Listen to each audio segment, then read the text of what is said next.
Through my journey, I finally understood that I had skin privilege, I had white privilege, and that as a white woman in this country, for me, that meant that I had to do something about it.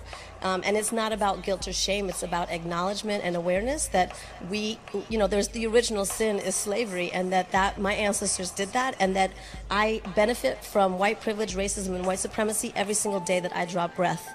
And I have to do something about it. It's my responsibility as a human being to try and change that and make the world a more just place. So the book is really about that journey. I don't really wholeheartedly consider myself white. I was the single parent of a black child.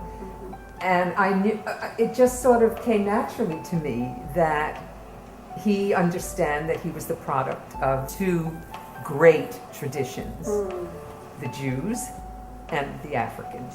I think the campaign has already been a success, whether he wins or not, in wiping out discussions of race, wiping out discussions of reparations, police brutality, any of these other mass incarceration. Good God.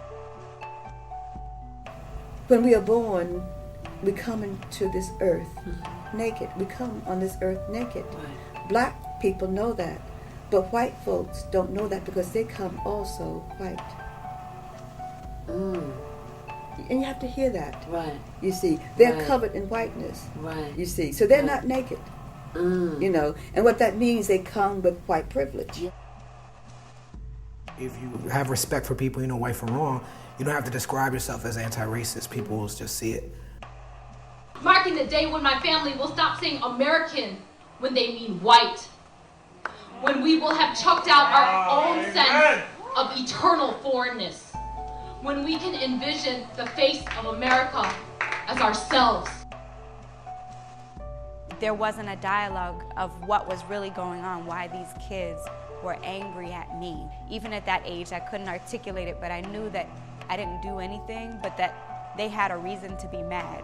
There's a way of recognizing the pain and the brutality of racism and of living in a racist system and living under racist institutions where you can acknowledge that that system has impacted, people of color in particular, and that as a white person, it's important to be able to hold space and learn from that, and at the same time, really be able to acknowledge and be grounded in my own experience as a white person.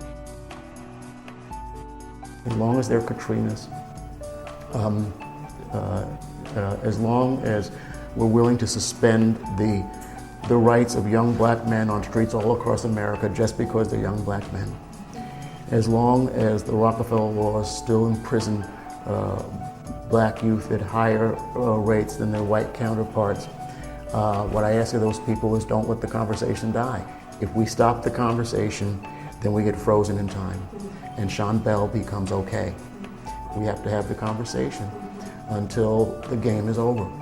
And the game's not over until America comes to terms with its past.